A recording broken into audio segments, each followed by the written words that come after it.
연습 때는 더 잘 올라가셨는데.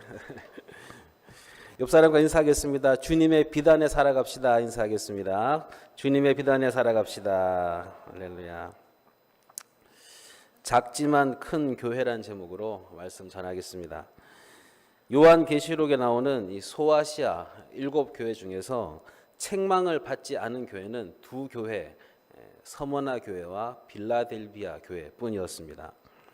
즉 이 말은 지금 이 세상에도 여러 교회가 있지만 참으로 하나님께 칭찬받는 교회는 그리 많지 않다는 것을 말씀해 주시는 것입니다. 계시록에 나오는 7개의 교회 중에서 가장 아름다운 모형을 가졌던 교회가 바로 오늘 본문에 나오는 빌라델비아 교회입니다. 빌라델비아 교회는 소아시아에서 주님이 말씀하신 6번째 교회였습니다.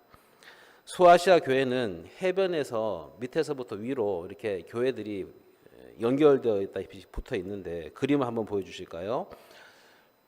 저 지역이 이제 소아시아 지역이라는 곳입니다. 우리나라가 한반도 지역이듯이 저쪽을 소아시아 지역이라고 불렀는데 저기서 이제 각각의 교회가 서쪽에서부터 동쪽으로 교회가 이제 있습니다.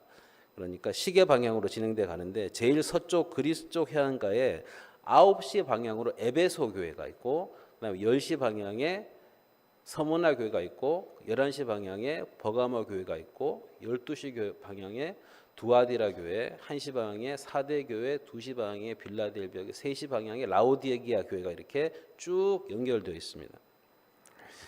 예, 그림 됐고요. 이제 오늘 본문에 나오는 이 빌라델비아라는 도시는 작은 도시인데 이 주전 2세기 경에 버가모의 왕족인 악탈루스 2세가 건립한 도시입니다. 자기 형제에 대한 사랑의 뜻으로서 빌라델비아, 그러니까 필로스라는 사랑의 말과 아델포스, 형제라는 말이 합쳐진 말이 빌라델비아인데 자기 형제에 대한 사랑의 의미로 이 도시를 건립한 것입니다. 주후 17년에 파괴되었던 것을 티베리우스 황제가 재건했고 교통의 요지로서 포도가 많이 생산되는 지역이었습니다. 부유한 상업도시였는데 지금도 여러분이 튀르키예에 여행을 가시면 알라 쉐히르라는 도시가 바로 이 빌라델비아 교회 지역입니다. 이 빌라델비아 지역의 특징은 2가지인데 하나는 뭔가 하면 이곳은 출입문 역할을 했습니다. 중부 고원지대로 들어간 입구인데 누군가가 이 빌라델비아를 장악해서 폐쇄해버리면 이 터키 중부 쪽으로는 물자가 공급되지가 않습니다. 그래서 출입구 역할을 했던 곳이 이 빌라델비아입니다. 하지만 누군가가 다시 그 사람을 제압하고 빌라델비아를 열면 무한정의 양모와 식량과 향료들이 공급되는 곳이 바로 빌라델비아 지역입니다. 그래서 문이 열리느냐 닫히느냐 이것은 바로 이 중부 고원지대는 이 빌라델비아를 통해 잘 살 수도 있고 못 살 수도 있는 지역이었습니다. 2번째 특징이 뭔가 하면 지진이 자주 일어나는 곳입니다. 지진이 자주 일어나서 도시 전체가 폐허가 된 적도 있었는데 이 빌라델비아 지역 사람들은 자립심이 강해서 그런 상황에서도 다른 교회에다가 도움을 요청하지 않고 스스로가 도시를 재건했던 적도 있었습니다. 지금도 터키는 지진이 많이 일어나는 곳이지만 옛날에도 지진은 많이 발생했습니다. 이렇게 중부 고원지대로 들어가는 출입문, 관문이었고 지진이 많이 발생하는 곳이 빌라델비아의 특징입니다. 그러면 우리가 살펴보고자 하는 것은 이 빌라델비아 교회의 특징인데 어떻게 책망은 받지 않고 칭찬만 들은 그런 교회가 될 수 있었을까요? 그 첫 번째는 열린 문의 비밀이 있습니다. 7절을 보겠습니다. 빌라델비아 교회 사자에게 편지하라. 거룩하고 진실하사 다윗의 열쇠를 가지신 이 곧 열면 닫을 사람이 없고 닫으면 열 사람이 없는 그가 이르시되. 이스라엘에서 최고로 부자는 누구인가 하면 왕입니다. 왕이 최고로 부자입니다. 왕의 창고에는 황금과 은과 각종 보석이 가득한데 그런데 왕이 그것을 다 관리하지 않습니다. 왕은 늘 바쁘기 때문에 전쟁도 해야 되고 나라 전체의 정책을 세워야 하기 때문에 그걸 다 할 수가 없고 금을 얼마 지출하고 은을 얼마 지출하고 하는 것은 누구를 세우느냐? 재무장관을 선임하게 됩니다. 그 재무장관에게 모든 출납을 맡깁니다. 다윗의 열쇠, 다윗의 도장을 재무장관에게 맡기는 것입니다. 그래서 그 재무장관이 폐하, 이건 꼭 필요합니다라고 하면 그대로 돈이 지출되게 되어 있습니다. 이사야 22장에 보면 히스기야 때 셈나라고 하는 재무장관이 있었습니다.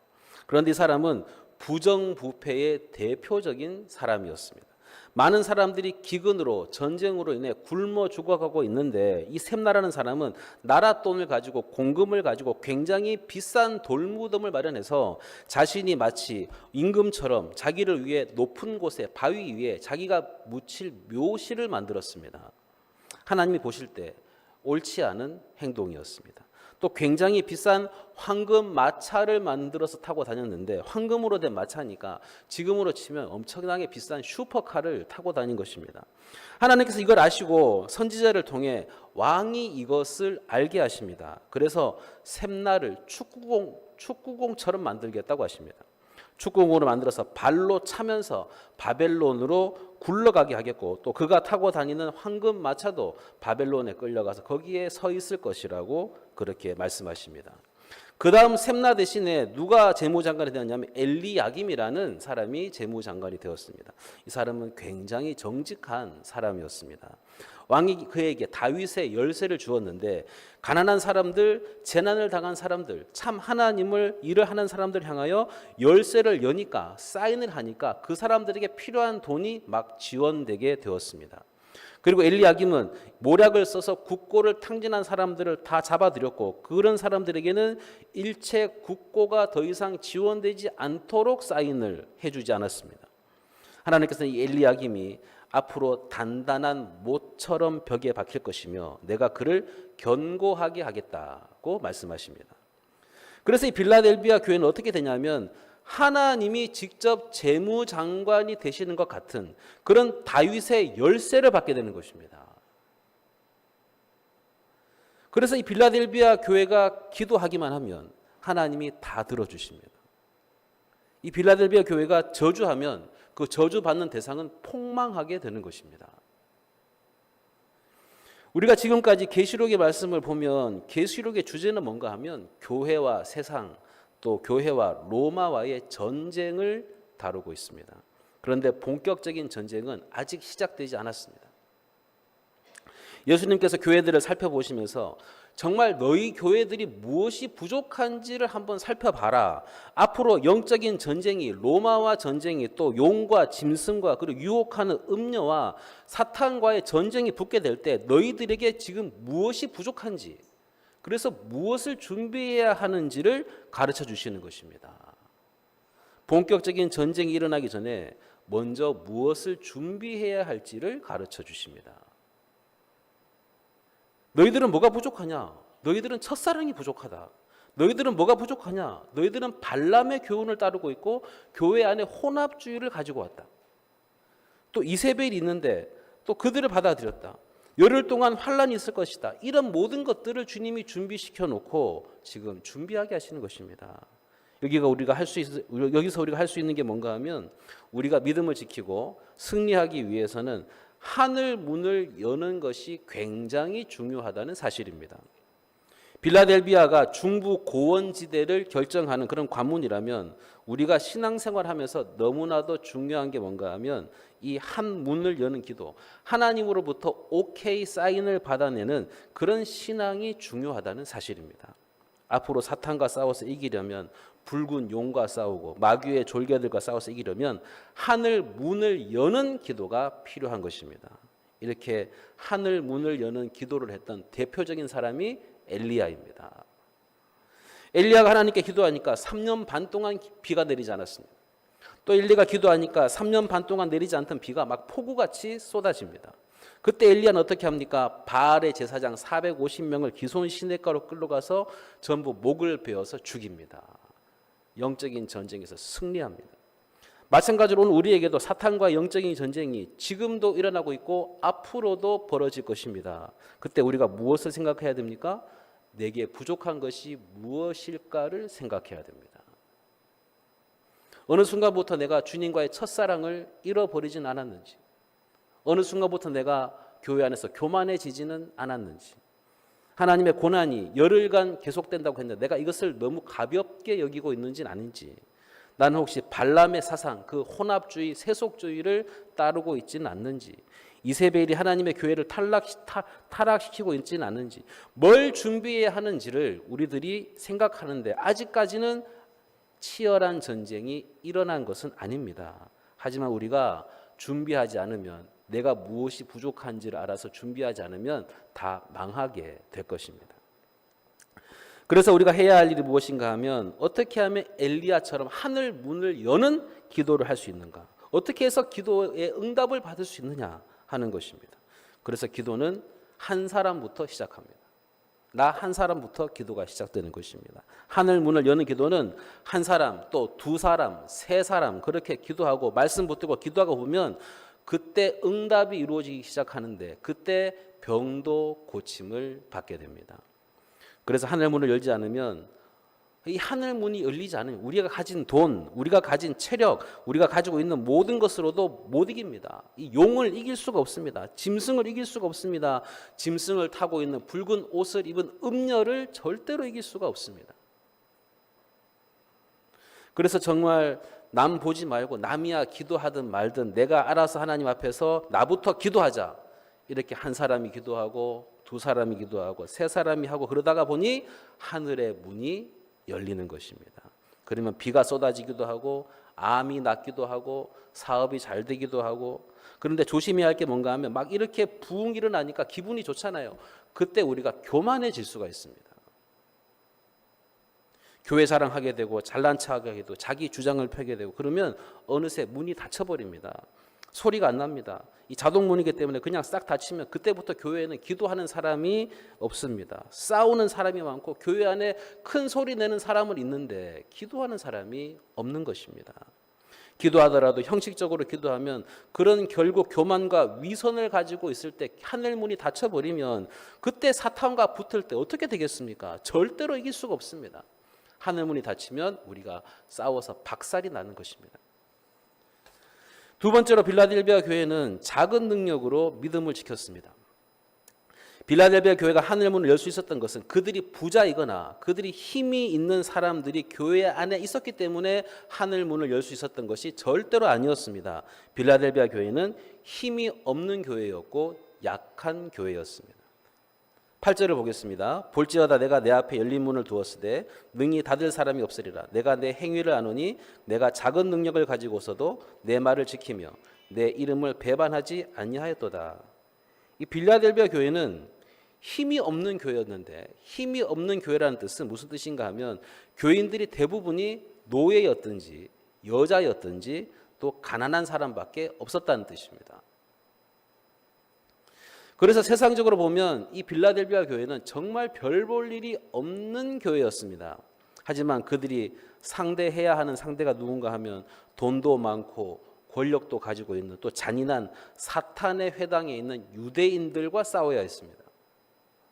9절을 보겠습니다. 보라 사탄의 회당 곧 자칭 유대인이라 하니 하나 그렇지 아니하고 거짓말하는 자들 중에서 몇을 내게 주어 그들로 와서 내 발 앞에 절하게 하고 내가 너를 사랑하는 줄을 알게 하리라.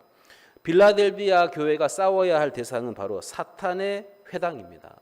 그들이 유대인이라고는 하지만 진짜 유대인은 아니고 가짜 유대인들입니다. 자칭 유대인들입니다. 진짜 유대인이라면 주님의 말씀을 들어야 되고, 진짜 유대인이라면 주님의 말씀에 순종해야 되는데 그들은 주님의 말씀을 듣지 않습니다. 그 누구도 주님의 말씀에 순종하지 않습니다. 이거는 가짜 유대인입니다. 오늘날 진짜 유대인이 누구일까요? 진짜 아브라함의 자손이 누구일까요? 하나님의 말씀을 듣는 사람이 진짜 유대인이고 하나님의 말씀대로 순종하는 사람이 아브라함의 자손입니다. 빌라델비아 유대인이 많았는데, 그런데 그들 중에 일부가 예수님을 믿고 개종하게 되자 유대인들이 그 개종한 자들을 회당에 들어오지 못하도록 내쫓고 문을 닫아버렸습니다. 그러므로 예수님은 그들이 하나님 나라의 성전 문에 들어갈 수 있도록 문을 활짝 열어놓겠다고 하십니다. 그들 앞에 구원의 문을 활짝 열어서 그들이 하나님의 백성이 되게 하겠다고 하십니다. 하지만 주님이 그렇게 칭찬하시는데도 그들은 여전히 자기들을 보면서 우리는 작고 가난한 교회라고 하면서 코를 석자나 빼놓고 낙담하고 있습니다. 그러므로 주께서 그들을 내쫓았던 유대인들 중에 몇 사람을 그들에게 보내서 그들의 발 앞에 무릎을 꿇고 엎드리겠다고 하십니다. 이 일을 통해 주께서 빌라델비아 교회를 사랑하신다는 것을 알게 하겠다는 것입니다. 이 빌라델비아 교회 장점이 무엇일까요? 유대인들 중에서 몇 명이 이 빌라델비아 교회를 통해 개종한 것입니다. 작고 가난하고 힘이 없는 교회였지만 그 철옹성 같은 유대인들이 이 교회를 통해 기독교로 개종한 것입니다. 그들이 볼 때 유대교는 아무리 생각해도 엉터리 신앙 같다는 것입니다. 그래서 이 사람들이 개종을 하게 되는데 여기 보면 무릎을 꿇고 절하고 이게 뭔가 하면 다 결국은 기독교로 개종했다는 뜻입니다. 이게 빌라델비아 교회에 주신 하나님의 큰 의미이고 하나님께서 이 교회를 사랑하신다는 표시입니다. 우리가 하나님께 기도하고 죄를 지었을 때 용서를 빌 수 있는 그 근거가 무엇일까요? 하나님이 우리를 사랑하시기 때문입니다. 하나님 우리를 사랑하시기 때문에 우리는 회개할 수 있고 용서를 구할 수 있고 하나님께 기도할 수 있습니다. 또 용서를 받을 수 있습니다. 제가 이전 교회 사역할 때 그때가 코로나 전국이었는데 예배를 마치고 나면 세 가족 상담을 하는데 많은 숫자가 천주교에서 오신 분이 많았습니다. 삶이 힘들고 고난 중에 있다 보니까 그런 형식적인 신앙으로는 뭔가 답답한 거예요. 그러니까 이거로는 안 되겠다. 이거는 정말 진짜가 아니다라는 것을 깨닫고는 정말 말씀을 제대로 배워보려고 장로교회로 이제 왔다는 거예요. 근데 이렇게 개종한 분들을 보면 정말 열심히 믿습니다. 또 불교에서 오신 분들도 얼마나 신앙생활을 열심히 하는지 모릅니다. 마치 절에서 절하듯이 정한수 떠놓고 빌듯이 얼마나 열심히 신앙생활을 하는지 모릅니다. 하나님 우리에게 주신 위로가 무엇일까요? 전도가 되는 거예요. 교회의 위로는 전도가 되는 것입니다. 안 믿는 사람이 찾아오는 것입니다. 그리고 교회를 통해 개종하는 사람이 생기는 것입니다. 이것이 바로 하나님께서 우리를 사랑하신다는 뜻입니다. 빌라델비아 교회 성도들이 가장 기뻐할 만한 주님의 말씀이 뭔가 하면 그들이 인내하라는 내 명령을 지켰으니까 장차 온 세상에 환란이 닥쳐올 때 주님이 그들을 지켜주시겠다고 약속하신 것입니다. 그래서 빌라델비아 교회는 하나님의 말씀을 인내로 지켰습니다. 사람들은 언제나 유행을 따라가고 싶어하고 또 자꾸 재미있는 것을 듣고 싶어하고 또 노래 부르는 것을 좋아하고 또 재미있는 개그맨들 그런 프로그램으로 바꾸고 싶어합니다. 하지만 빌라델비아 교회는 그냥 30년, 40년, 50년이 되든지 그냥 캐캐 묵은 성경 말씀 그대로를 붙들었습니다. 그러니까 주님이 상을 주셨는데 그 상이 뭔가 하면 환란을 피하게 하는 것입니다. 이게 상입니다. 10절과 11절을 보겠습니다. 내가 나의 인내와 말씀을 지켰은즉 내가 또한 너를 지켜 시험의 때를 면하게 하리니 이는 장차 온 세상이 임하여 땅에 거하는 자들을 시험할 때라. 내가 속히 오리니 내가 가진 것을 굳게 잡아 아무도 내 면류관을 빼앗지 못하게 하라. 지금도 우리에게는 쉴 새 없이 작은 시험, 큰 시험이 다가오고 있습니다. 심지어 능력 있는 주의 종들도 시험에 걸려 넘어지는 것을 우리는 종종 볼 수가 있습니다. 하물며 주님이 재림시에 당하는 그 시험은 말세에 있을 환란인데 오늘의 시험을 감당하지 못하는 자가 어떻게 장차 이 대환란의 시험을 이길 수가 있겠습니까? 주님도 우리에게 기도를 가르쳐 주실 때 시험에 들지 않게 하소서라고 가르쳐 주셨습니다. 그러므로 시험의 때를 면한다는 것은 정말 큰 축복입니다. 시험의 때를 면하게 해주십니다. 이것이 빌라델비아 교회가 받은 첫 번째 축복입니다. 주님은 정말 그때 오실 생각이었고 그 마지막 때에 빌라델비아 교회 성도들을 도와주실 계획이셨습니다.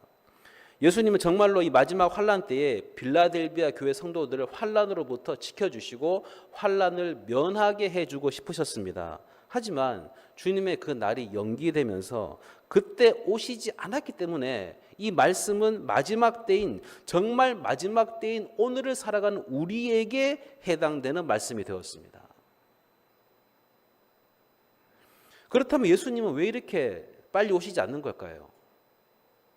그 이유는 예수님은 지금도 한 사람이라도 이 세상이 아니라 예수님을 선택하고 예수님을 따르게 하시기 위해 최대한의 시간을 주고 계시는 것입니다. 따라서 이 시간 동안 나는 더욱 믿음을 지키며 또 교회를 위해 수고하고 주님 오시는 날을 기다려야 합니다. 최대한 많은 사람들이 회개하고 재림하신 주님과 함께 하나님 나라로 돌아갈 수 있기를 기다리고 계시기 때문에 그래서 주님의 재림이 늦어지는 것입니다. 베드로서 3장 8절 9절에 이렇게 말씀합니다. 들어보십시오. 사랑하는 자들아, 주께는 하루가 천년 같고 천년이 하루 같다는 이 한 가지를 잊지 말라. 주의 약속은 어떤 이들이 더디다고 생각하는 것 같이 더딘 것이 아니라 오직 주께서는 너희를 대하여 오래 참으사 아무도 멸망하지 아니하고 다 회개하기에 이르기를 원하시느니라. 그래서 주님이 빨리 오시지 않는 것입니다. 주님은 언제나 동일하신 분이십니다. 그러므로 예수님은 우리가 빌라델비아 교회 성도들처럼 시련과 고난 속에서도 인내하며 주님을 섬기며 또 그렇게 힘쓰며 살아갈 때 그들에게 말씀하신 것처럼 마지막 이 환난의 때에 환난을 이길 수 있도록 우리를 지키시고 도우시는 것입니다. 그래서 그 환난을 면하게 하시는 것입니다. 이보다 더 큰 축복이 어디 있을까요? 그러므로 성도 여러분, 아직 마지막 때에 큰 환난이 이르기 전에 주님의 말씀을 묵상하며 그 말씀을 지키기로 힘쓰는 성도들이 되십시오. 날마다 주님과 동행하기에 힘쓰는 성도들이 되십시오. 그러면 마지막 때에 환난에서부터 여러분을 지키시고 보호해 주실 것입니다. 11절에 보면 예수님께서 빌라델비아 교회를 향해 내 면류관을 빼앗기지 말라고 하십니다. 면류관을 빼앗기지 못하게 하라는 것은 면류관을 빼앗길 수도 있다는 경고의 말씀입니다. 성경을 보면 자기 면류관을 빼앗긴 자들이 등장합니다. 또 금방 머리에 떠오르지 않습니까? 처음부터 보면 에서가 그랬습니다. 팥죽 한 그릇에 자기의 장자의 명분을 빼앗겼습니다. 사울 왕도 그랬습니다. 또 야곱의 맏아들 르우벤은 유다에게 장자권을 빼앗겼고 가룟 유다는 예수님의 그 제자로서의 지위를 마띠아에게 빼앗겼습니다. 또 유대인들은 이스라엘이라는 그 칭호를 이방인들에게 빼앗겼습니다. 우리는 절대로 이 생명의 면류관, 승리의 면류관을 빼앗겨서는 안 됩니다. 하나님께서 우리에게 주신 이 교회에 주신 면류관을 절대로 빼앗겨서는 안 되는 것입니다. 그래서 사도 바울도 빌립보서 2장 12절에서 이렇게 말합니다. 그러므로 나의 사랑하는 자들아, 너희가 나 있을 때뿐 아니라 더욱 지금 나 없을 때에도 항상 복종하여 두렵고 떨림으로 너희 구원을 이루라. 우리가 이미 구원받을 만한 그런 충분한 믿음을 가졌다 할지라도 그들이 예수님을 배반하고 믿음에서 떠나면 사울처럼 가룟 유다처럼 면류관을 빼앗기게 되는 것입니다. 그러므로 우리도 주께서 주신 하나님 나라의 면류관을 빼앗길 수도 있다는 것을 늘 기억하시고 항상 두렵고 떨림으로 구원의 길을 걸으며 주님을 섬기기에 힘쓰는 성도들이 되시기를 간절히 축원합니다. 마지막으로 빌라델비아 교회를 하나님의 성전 기둥으로 삼겠다고 하십니다. 빌라델비아는 주 17년에 지진이 있었는데 그러므로 마지막 때에 빌라델비아 교회 성도들을 지켜주신다는 그것은 결단코 무너지지 않는 하나님의 성전과 기둥같이 하겠다는 것으로 비유해서 말씀해 주시는 것입니다. 절대로 무너지지 않는 성전 기둥과 같이 되게 하겠다. 다시 말하면 기둥 같은 존재로 기둥 같은 그런 공동체로 쓰임받다가 주님 앞에 기둥처럼 설 것이라는 약속입니다. 아주 흥미로운 것은 오늘날 이 빌라델비아 교회가 있는 알라세이르 도시 현장에 가면 6세기에 세워졌던 사도 요한 교회가 있는데 그 교회 다른 건 다 무너지고 기둥만 6개 남아 있습니다. 성전 기둥이 남아 있는 것입니다. 기둥은 절대로 없어서는 안 되는 귀중한 역할을 합니다. 기둥이 없으면 집이 무너지고 맙니다. 그러므로 하나님의 성전 기둥은 천국에서 가장 귀중한 지위를 가리킵니다. 빌라델비아 같은 교회가 없다면 기독교는 기둥이 없는 교회가 되어서 무너지고 맙니다. 빌라델비아 교회 같은 교인이 없다면 기독교는 기둥이 없어서 곧 무너지고 말 것입니다. 교회 안에 보면 없어서는 안 될 성도들이 있습니다. 지금 앉아 계신 분들처럼 없어서는 안 될 성도들, 우리는 빌라델비아 교인들처럼 꼭 있어야만 하는 그런 축복을 받는 성도들이 다 되시기를 간절히 축원합니다. 이 세 가지 축복을 받아야 돼요. 첫째, 시험의 때를 면하는 축복이고, 두 번째는 생명의 면류관을 빼앗기지 않는 축복이고, 또 세 번째는 성전 기둥이 되는 축복입니다. 이것을 위해 늘 기도하십시오. 이 세 가지 축복은 예수 믿는 성도로서는 없어서는 안 되는 축복입니다. 이 축복을 받기 위해 오늘의 우리의 처지에서 그 처지가 가난하다 할지라도, 처지가 연약하다 할지라도, 또 병들었다 할지라도, 슬프다 할지라도 그것을 개의치 않고 오히려 그러한 처지에 있는 까닭에 더욱 값없이 주시는 주님의 능력과 지혜와 권능을 힘입어 충성을 다하여 주님의 사업에 늘 동참하는 성도들이 되시기를 간절히 축원합니다. 사랑하는 여러분, 하나님은 분명히 우리 교회가 작은 능력을 갖고 있다는 것을 알고 계십니다. 어떤 면에서 보면 우리 한 사람 한 사람이 작은 사람입니다. 하지만 하나님의 말씀을 잘 지키고 하나님의 그 이름을 배반하지 않게 될 때 우리에게 주신 면류관을 빼앗기지 않도록 보호해 주실 것입니다. 하나님은 믿음으로 살아가는 사람을 너무나 사랑하십니다. 때론 힘들지만 믿음으로 살기 위해 발버둥 칠 때 하나님께서 여러분을 세상의 모든 사람 가운데서 승리자로 당당하게 세워 주실 것입니다. 하나님은 교회를 사랑하고 교회를 위해 헌신한 자에게 반드시 상을 주시는 분이십니다. 그래서 여러분이 교회를 위한 헌신은 1000배, 10,000배의 배당금을 주는 보험에 드는 것과도 같습니다. 바라긴 우리 교회가 인생의 모든 길이 열리는 교회가 될 수 있기를 간절히 바랍니다. 의정부 중앙교회를 통해 헌신하는 모든 성도들에게 하나님께서 하늘의 상급과 영광의 문을 열어주셔서 여러분이 상상할 수 없는 그런 축복을 누리며 살고 하늘나라의 기둥이 되는 그런 복을 누리시기를 간절히 바랍니다. 특별히 여러분의 자녀들이 주님의 교회의 기둥같이 우뚝 설 수 있기를 간절히 축원합니다. 이거를 위해 기도하십시오. 많은 것을 가졌기 때문이 아니라 작은 힘으로도 작은 믿음으로도 순종하며 아멘 하니까 하나님께서 그것을 보시고 기쁘게 보시고 성전 기둥이 되게 하시고 새 예루살렘의 이름과 주님의 새 이름으로 그 위에 기록하겠다고 말씀하십니다. 우리의 연약함을 있는 그대로 주님 앞에 내어드릴 때 주께서 우리 앞에 열린 문을 두시고 우리를 통해 놀라운 일을 행하실 것입니다. 이런 주님의 음성을 마음에 새기시고 끝까지 믿음의 경주를 완주하셔서 하늘의 면류관을 다 받아 쓰는 믿음의 복된 성도들이 되시기를 예수님의 이름으로 간절히 축원합니다. 기도하겠습니다. 하나님 아버지, 우리가 작은 능력이지만 교회를 위해 충성할 수 있도록 도와주옵소서. 전도하게 도와주시고 사랑하게 도와주시고 다른 사람을 섬길 수 있도록 도와주옵소서. 하나님 아버지, 우리 교회에 은혜의 문이 활짝 열려서 누구든지 나오기만 하면 구원받고 은혜 받고 기도 응답을 받고 나아가서 우리의 모습과 능력을 초월하여 하나님께 쓰임 받으며 하나님 나라의 기둥과 같은 우리 교회가 되게 하여 주옵소서. 그래야 하나님 안에서 나라에서 우리의 교회의 이름만 되면 무조건 통과되는 그런 축복을 누리게 하여 주옵소서. 예수님의 이름으로 기도합니다. 아멘.